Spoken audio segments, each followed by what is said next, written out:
my twin brother, Honorable Kalonzo Musyoka, TISA and Okoa Kenya, who are our hosts, members of parliament, and I see the Honorable Dindi Nyoro and Karuri Omondi and Makali Mulu.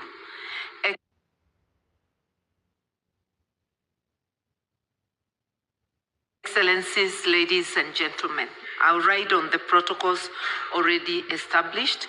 I'm going to be very brief, and I'm going to request that if my twin brother sees me walk off as he talks, it's not in protest, it's because I'm running late.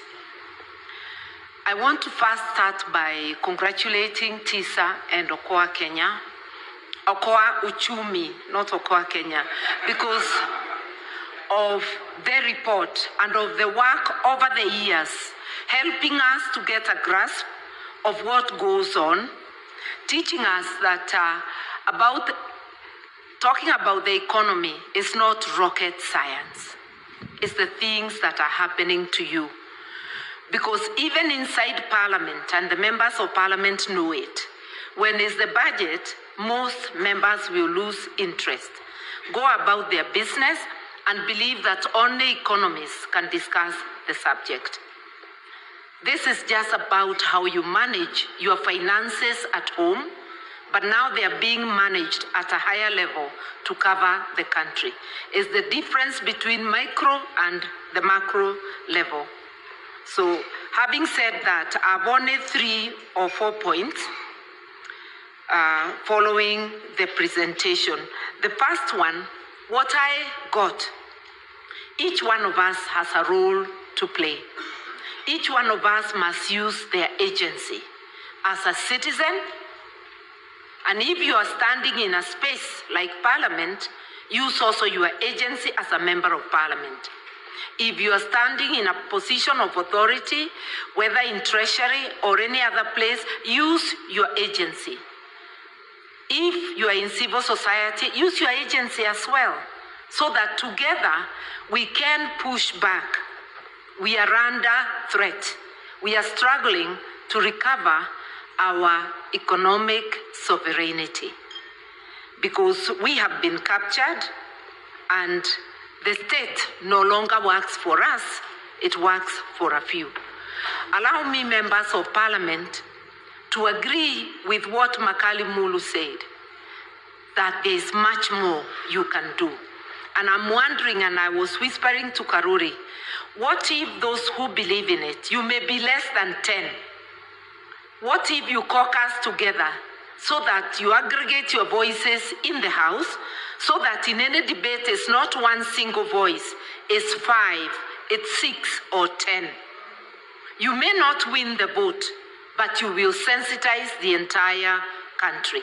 And when you say it in the House, we hear it more than when you are saying it outside. I want to tell you kindly, thank you for what you are doing, but amplify it by using that chamber and by coming together, even as individuals. We did it in the 90s. We would just be less than 20, but our voices were loud and clear. Please be loud and clear, and you have many ways. When you shout in Parliament, those of us out, we use other means to amplify what you are saying. The truth that the fight about accountability is a fight about justice. Imagine it's about your health, about education, about the environment you work in, and about the things you care most about. It's about the state being able to implement the rights, basic needs that are in Article 43 of the Constitution. About our partners, the IMF and World Bank are banks, just like your banks. It's just that they are world institutions, they are global institutions. They cannot be your masters. You enter into engagement with them. But a thieving government, a thieving regime We will not negotiate seated. There will be kneeling. They will forget Article 43 of the Constitution, and they will accept conditions that go directly against the Constitution. So it's our duty to stand up for ourselves, because this our extractive regime is negotiating on their knees. But we want also these partners to note, you talk about governance and accountability. Do not push our states to act outside of our Constitution and the law, because that's what those conditions are forcing them to do. Now, I just also want to say this, that the report aptly captures, and this will be the last point, that what I believe in, the Constitution is our operational manual.